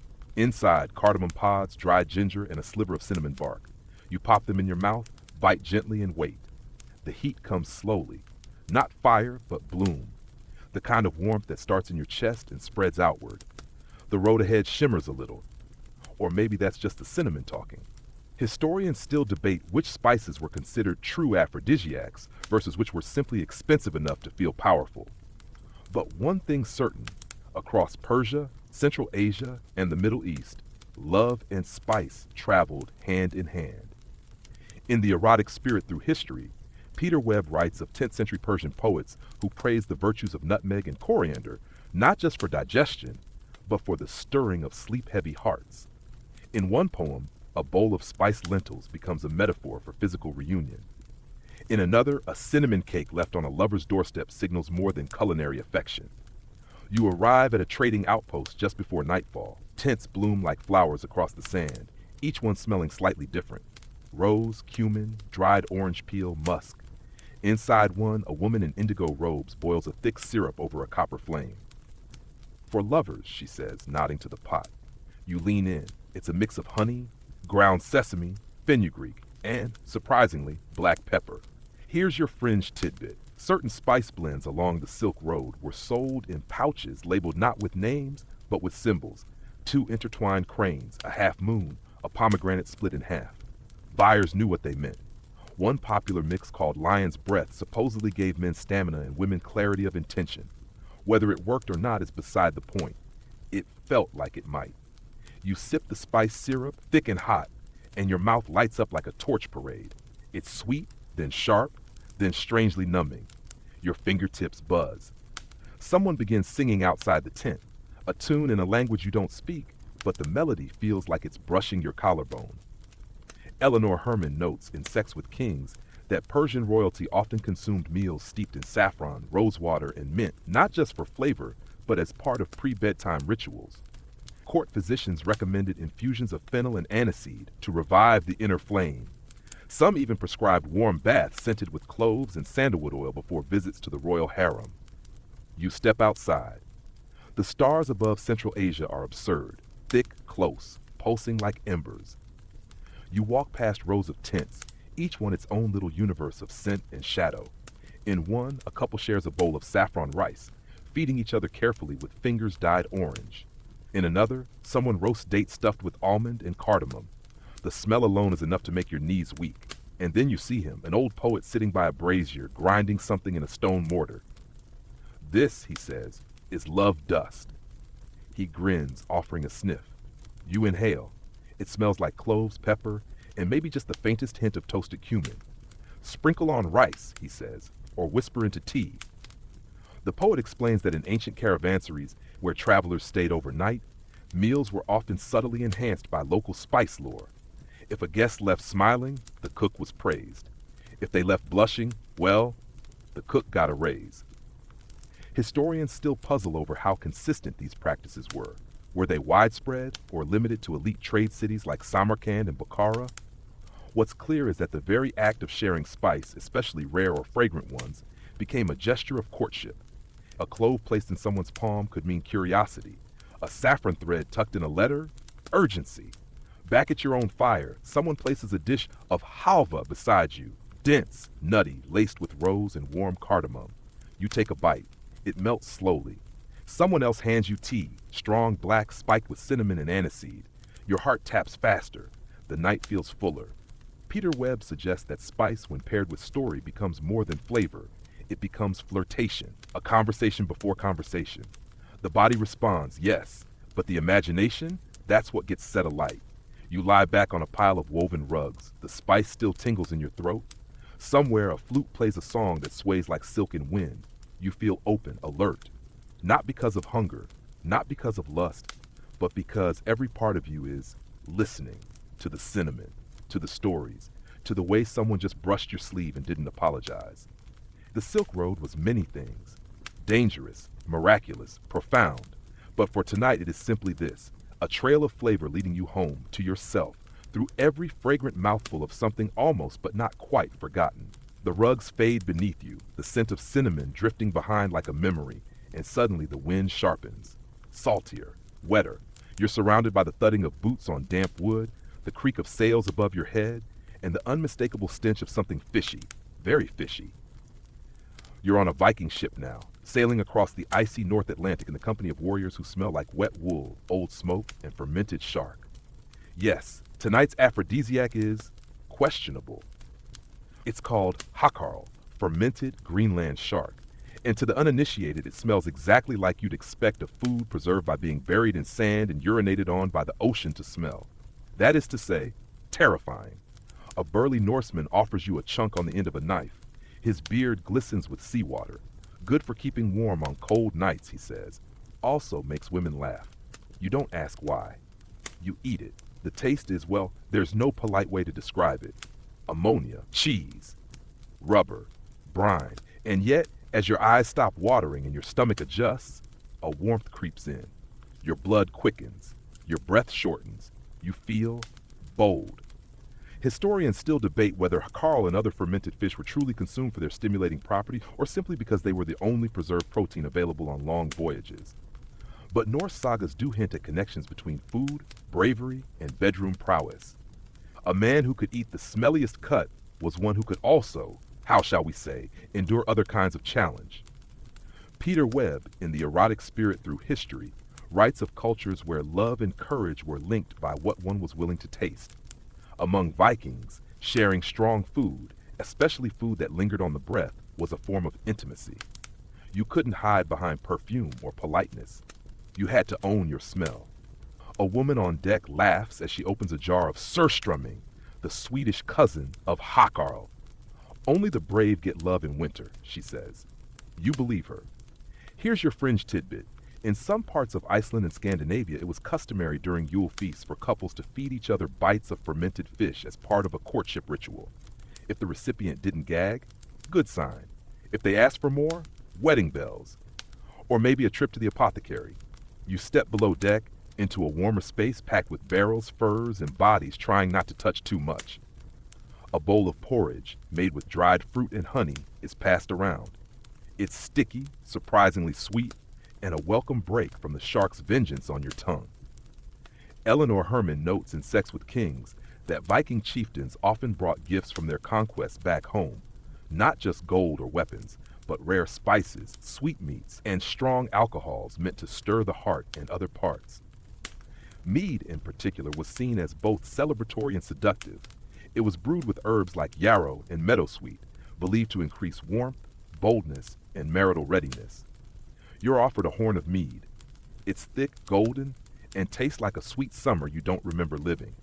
You drink. The fire in your belly says, you could wrestle a bear, or kiss someone who smells like smoked herring. A song breaks out, rowdy, off-key, but deeply sincere. It's about a man who fell in love with a woman because she could outdrink him, outfish him, and beat him in an onion-eating contest. Romantic standards were different back then, or maybe just more honest. Historians argue whether these food rituals were shared by all Viking communities or limited to certain coastal regions. But what we do know is that communal eating was central to Norse bonding, and bonding, in those long frozen nights, often led to other forms of warmth. You're past a dish of roasted root vegetables and wild herbs, less pungent, more comforting. The man beside you nudges your shoulder. This one's for recovery, he jokes, after the shark's done its work. Peter Webb notes that even in rough-edged cultures, the act of eating together, especially challenging or strong food, creates vulnerability. And from vulnerability, desire, even if you're both covered in sea salt, slightly freezing and breathless from laughing at how bad that shark tasted. Outside, the wind howls. A woman climbs onto a barrel and toasts with her mead horn. "To fish!" she cries. "And foolishness!" You toast back. Your lips are tingling. Your skin feels warm, despite the chill. Someone strums a lyre, the melody clumsy but heartfelt. You find a spot near the central fire pit. A man is cooking what he calls love stew. Just barley, dried fish, wild onions, and something fermented. You ask if it works. He shrugs. Depends who you share it with. You share it with him anyway. As the ship rocks gently, the stars peek out between sails. The air is filled with smoke, steam, laughter, and more than a little burping. It's not a glamorous kind of desire, but it's real, earthy, earned. You lie back on a fur belly full, slightly buzzed. Someone presses a warm hand to your chest and says, "You smell like someone who's been brave." And that, it seems, is the highest compliment of all. The ship fades, the cold lifts, and suddenly you're enveloped in velvet and velvet's favorite cousin, buttery candlelight. You blink. You're not on a battlefield anymore. You're in a Rococo-era French salon somewhere in the 18th century. There's silk on every surface, walls, cushions, people. Powdered wigs, fans that open with a snap and close with a whisper. Welcome to a world where desire is performed and plated. Tonight's aphrodisiacs are earthy, elegant, and gleaming like buried treasure. We're talking truffles, real truffles, the kind that pigs snuffle from the forest floor, the kind that made kings sigh and chefs weep. And yes, they're being served with asparagus, which, in case no one told you, was practically banned at nunneries. A footman, terribly bored, possibly in love with the cook, brings you a silver tray. On it, a warm pastry filled with scrambled eggs, shaved truffle, and a sauce so rich you suspect it has its own inheritance. You take a bite. It's buttery, musky, luxurious, like if a mushroom seduced a cloud and moved to Paris. Historians still argue whether truffles contain any active aphrodisiac compounds or if their power lies in their pungent mystery. But in 18th century France, they were absolutely tied to sensuality, earthy, hidden, found only by trained animals or gifted chefs. They embodied desire, rare, aromatic, unpredictable. Peter Webb, in The Erotic Spirit Through History, writes of a nobleman who claimed he could tell if a woman would make a good lover based on whether she liked truffles or not. Unscientific? Certainly. But truffles weren't just food. They were flavor turned metaphor. Beside you, a woman in an enormous powdered wig nibbles on a spear of poached asparagus, dips it in hollandaise, and smiles slowly. It's terribly improper, she says, which is why it's delicious. Here's your fringe tidbit. In one French cookbook from the 1770s, there's a footnote warning that asparagus taken too frequently may lead to excesses of the heart and humors. Translation? Don't serve it unless you're willing to follow through. Eleanor Herman, in Sex with Kings, notes that King Louis XV was a devoted admirer of truffles, not just on his plate, but in his garden. His favorite mistress, Madame de Pompadour, famously insisted that truffles, chocolate, and celery were her divine trio. She once had a dish of truffled eggs served inside a hollowed-out book just to scandalize the court librarian. You're ushered to a table laid with pink linens, towers of spun sugar, and champagne that never quite stops fizzing. A dish arrives, blanched asparagus standing upright in a circle, each tip glazed with honey and crushed pistachio. It's absurd. It's hilarious. It's oddly effective.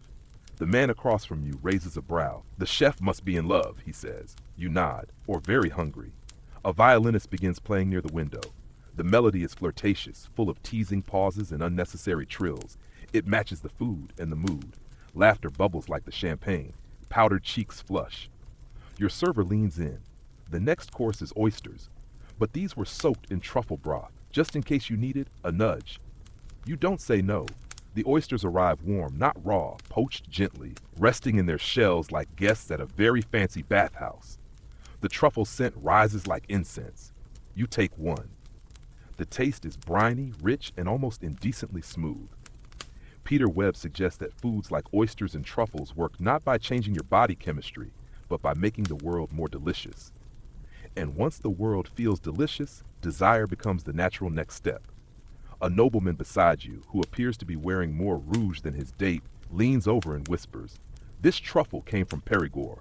The pig who found it has his own cottage." You're not sure if he's joking. You're also not sure it matters. Here's a curious detail. In some salons, truffles were hidden inside surprise dishes, like pheasant pies or stuffed melons, so that guests would gasp when they hit that earthy, intoxicating center. The meal became performance. The performance became promise. You lie back on a divan, sipping something citrusy. Someone fans you gently for no reason other than it feels good. You feel buttery, buoyant, flavored. The last course arrives, chocolate truffles. Yes, named after the real thing. Shaped like the forest gems, but made of cocoa, cream, and tonight, just a hint of rose and pepper. You bite. It melts. You melt. Historians still debate whether food truly leads to intimacy or whether it just creates space for it. But in this salon, space is everything. There is space for flirtation, for feasting, for too long glances over asparagus tips. You're not being seduced by any one person. You're being seduced by the entire room. As candles burn lower and conversation drifts into murmurs, you realize something. Desire doesn't have to shout. Sometimes it's a nibble of something expensive, earthy, and slightly absurd. A spoon dipped in truffle cream. A joke told with one eyebrow. A bite taken just a little too slowly. You close your eyes. The air smells of pastry, perfume, and the faint musk of mushrooms no one dares call mushrooms. You're full of food, of promise, of that light fizzy feeling that says something is about to happen. The velvet glow of the salon drifts behind you as daylight filters in. You now find yourself in a sun-drenched Renaissance Italian courtyard, perhaps Florence or Mantua, mid-afternoon in the 16th century. The air is warm, fragrant with rosemary and thyme, and mingled with the subtle sweetness of ripening grapes from nearby pergolas. Noble families are assembled, talking in low tones and laughing softly. But tonight's unexpected aphrodisiac isn't wine, silk, or poetry. It's snails. Yes, snails. The Renaissance knew how to make even the humble become exquisite. A servant presents a silver platter heaped with escargots cooked in garlic, butter, parsley, and a whisper of anchovy. They glisten like small jewels in the sun. You lean forward, intrigued. The first snail is tender, the texture delicate and smooth, earthy in a surprising way. It's not flash or fireworks. It's nuanced. You close your eyes and savor the moment. This is taste as seduction. Historians still debate whether Renaissance Italians truly believed in the aphrodisiac power of snails, or whether serving them was just a way to showcase culinary refinement and hospitality. Many cookbooks from the era recommend escargots for long summer evenings, labeling them as dishes that awaken the blood and still the mind, phrasing open enough to allow imagination to wander. The act of eating one is slow, intentional, intimate. Eleanor Herman, in Sex with Kings, details how Italian aristocrats used novelty to show desire. Exotic dishes, like silk-dyed fruit, metal-stuffed poultry, and slow-moving snails, became markers of opulence and interest. Bringing snails to the table wasn't just about flavor. It said, "I have cultivated time, skill, and space just for you." You recline on a cushioned marble bench, surrounded by painted frescoed walls and the low, sweet whisper of a lute.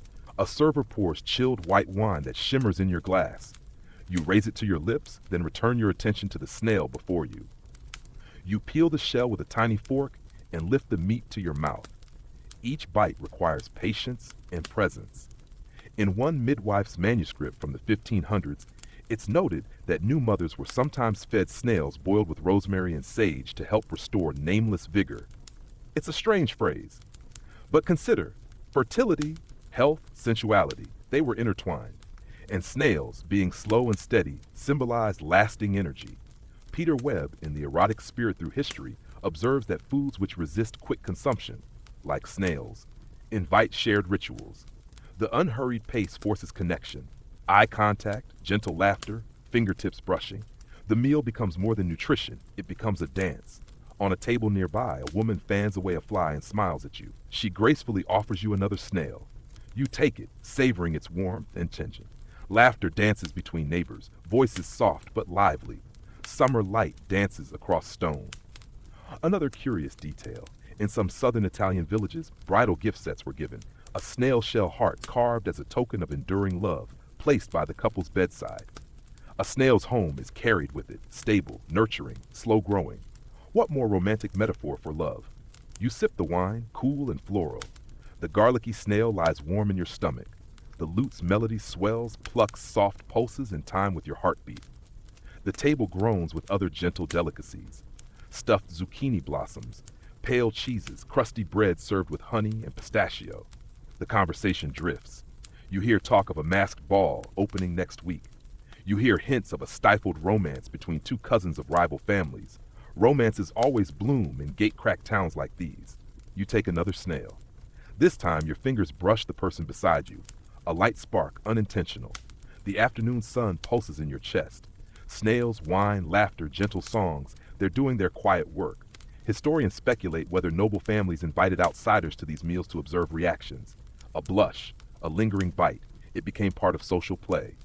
And you realize, yes, the slow meal was courtship, disguised as lunch. A young musician begins a madrigal, voice low, weaving stories of love and loss. Each note floats through the courtyard, settles in your bones. The company relaxes, eyes meet over snail forks, plates empty, glasses lower. The sun eases westward. Torches are lit to catch the fading light. Shadows lengthen. You finish your meal with a delicate sip of rose-scented syrup served chilled. Its sweetness lingers gently, a softer echo after the earthiness of snails and the sharpness of wine. You close your eyes for a moment. The scents swirl around you, olive oil, garlic, wild herbs, stone warmed by sun, rose petals crushed underfoot. Everything feels deliberate, everything feels close. In this courtyard, seduction doesn't announce itself. It doesn't rush, it invites.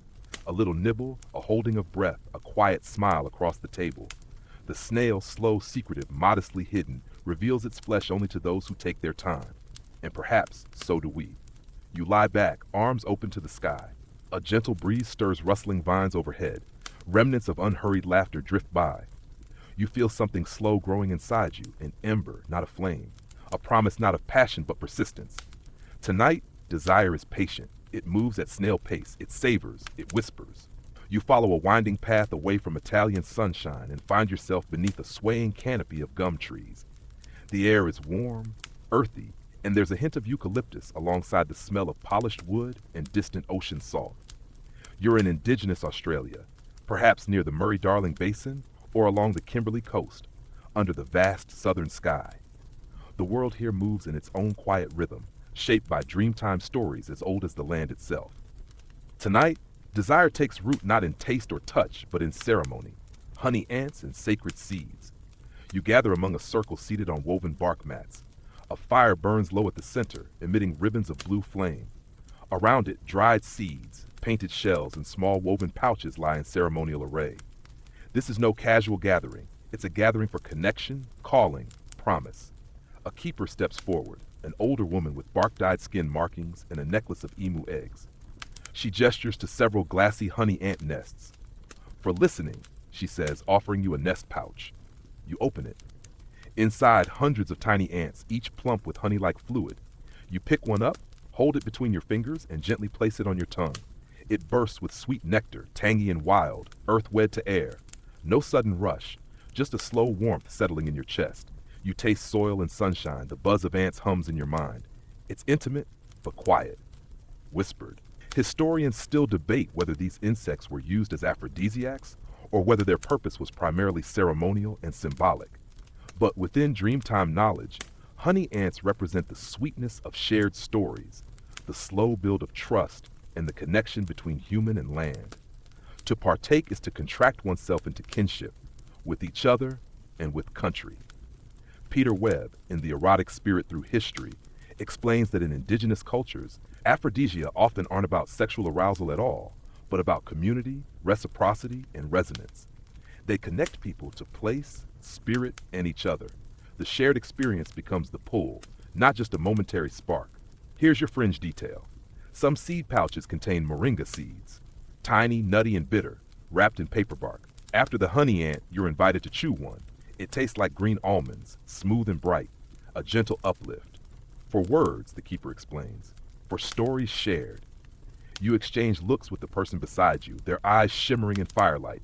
You feel calm, connected, not overtly aroused, but here.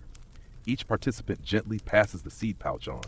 Stories are woven about ancestral lovers separated by sea, about storms that sang into their drums, about kangaroos and breeze, about the songs that made the earth dance. The seeds and ants become the ceremonial medium, a vessel for presence. In some remote communities, lovers were said to exchange seed bundles during early courtship, passing them in dance circles, leaving them at camp entrances, hidden in billabongs for their beloved to find. If both consumed the offerings, it was considered a promise. I see you. I honor you. We are kin in more than blood.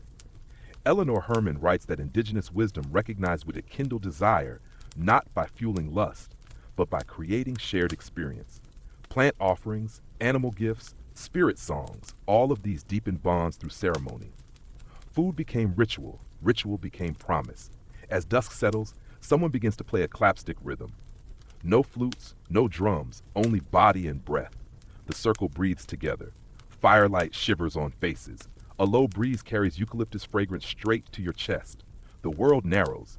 The only room is here. Your arms feel heavy, weightless. You close your eyes, letting the rhythm thread through your thoughts. The honey ant's sweetness still hums. The seed's lift still ripples. You realize you're smiling, open, soft, present.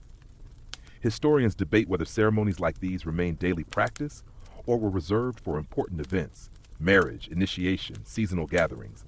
But whether rare or common, their effect endures.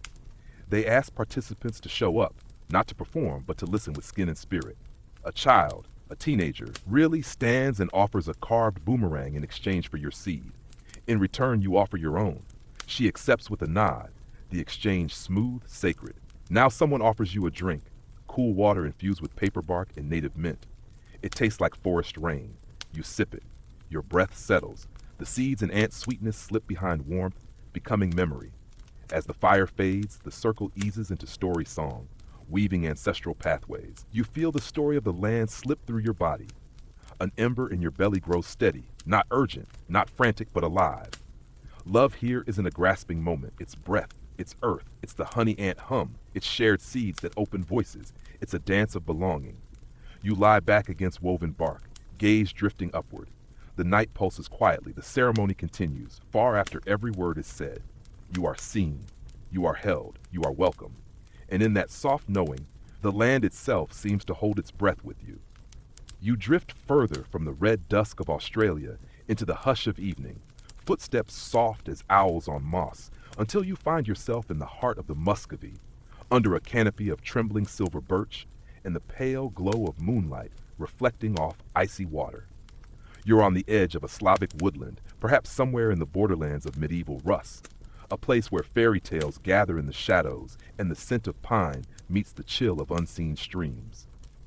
The world here speaks softly but promises truth. Tonight's aphrodisiac isn't plated, it's steeped. It's steeped in steam rising from a kettle of pine-tip tea brewed by a forest dweller who knows the secret names of trees and how their needles taste when plucked at midnight. A single cup, silver flecked, offered on a plank bridge balanced above rushing water. You accept it. The liquid is pale green, smelling faintly of sunlight and sharp resin. You take a sip. It warms your lungs, your chest, your mind. The taste is bright, like walking into a forest just after rain starts, each breath alive, awake. It tugs at something deep, unspoken. Historians still argue whether pine tip infusions were truly considered aphrodisiacs or whether they were medicinal remedies cloaked in folklore. Sometimes the two intertwine. But Slavic folklore contains countless tales of lovers meeting by moonlit birch forests, crowned in petals, drinking conifer brew, hearts opened by cold and scent combined. The forest itself becomes the temple. Here's your fringe detail. In some East Slavic herbal manuscripts, pine-tip tea is prescribed in midsummer festivals. Lovers would whisper each other's names over the steaming cup, believing that the tree spirits Leshy and Rusalka would bless their bond. If the steam coiled into spirals, it was a good omen. If it broke straight, well, better luck next season. Peter Webb, in The Erotic Spirit Through History, notes that natural settings shape desire differently than human-made rooms. When you drink pine-tip tea under a silver birch, surrounded by distant ripples and neon moss splashes, the body responds to a world older than words, more connected than intention. Desire becomes part of the land. In your mind, you can almost feel the bridge move underfoot, the nervous tremor of someone about to speak their longing. You lift the steaming cup again. Moonlight lights up swirling mist. You bring the tea to your nose. The scent is close and wild. The herbalist beside you, a cloaked figure with bright amber eyes, hands you a second path. A small ceramic jug filled with birch sap wine, milky and faintly sweet, tapped straight from the trunk. One sip of birch wine is like tasting the march of seasons. Sap, sweetness, sap again, the whisper of bark you drink. Now the heat in your chest pulses gently, like a heartbeat you didn't know you'd been holding. Eleanor Herman notes that in Old Rus, seasonal brews were tied to festivals, Maslenitsa, Kupala night, when fertility, fire, water, and forest all converged. The sharing of a cup was an invitation and a promise. The harvest rituals and love rituals overlapped seamlessly. Offering could be magic, medicine, or romance, all at once. You stand on the bridge. Beneath you, the stream glimmers. Above, the birch leaves tremble. The herbalist recites a few words in Old Slav tongue. No prayer but an offering. May our branches reach. You drink again. The forest breathes with you. You take a moment to feel the bridge board cool under your bare feet. The cool rush against your hot skin. The wind picks up. A tenacious owl hoots. The moment sharpens you. The world beyond fades. Here's another fringe tale. In remote villages, young couples would carve their initials into birch trunks and leave clay cups of pine brew hanging beside the carving, sealed with beeswax. If the cup remained empty come morning, the match was blessed by the forest spirits. If broken or moved, the match was fragile and probably unwise. You kneel by the stream and offer a sip to the water. The herbalist nods. The wind catches the moment and lifts your hair across your face. You're aware of your heartbeat. He offers you a leaf, silverback birch, its underside soft. You rub it between your fingers, feeling its fragile strength.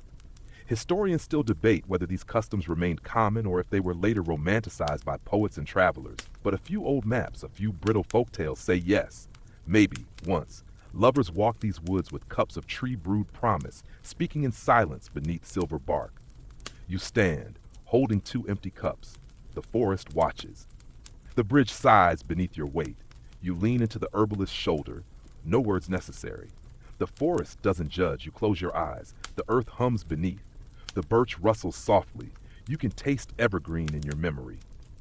And tonight you understand something. Desire need not be loud. Desire can be born of cold wood, warm breath, shared mugs, and trust. Desire can be the pulse in your wrist, the thrum in your soles. You turn from the bridge and walk back into the clearing. Away from ceremony, but not away from connection. You'll carry this wood-scented warmth with you. It's not fire, it's ember. It will burn slowly, and maybe enough to guide you home. Now, dear listener, as the forest fades behind you, let the world grow quiet.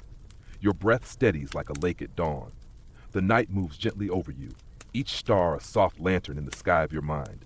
You've tasted the world's strange sweetness, from steaming pine-tip tea beneath birch boughs, to honey ants, to snails, to sea cucumber. You've carried every flavor, every ritual, every promise with you. And now, it's time to place them softly on the shelf of memory. Close your eyes, feel your heartbeat slow. You're safe in a place woven together by story, warmth, and centuries of yearning. Let the flavors settle behind your ribs. Let each sip of your next breath taste like home. You may drift now into sleep or into dreams that mirror these journeys, deep, curious, calm. Dream of leaves brushing your face, of laughter around firelight, of hands offered without rush, of eyes open and unashamed. Allow the ember in your chest to glow low and steady. Allow your thoughts to soften. The world outside may still hum, but inside you are rested, you are held, you are warmed. So drift, breathe, sleep.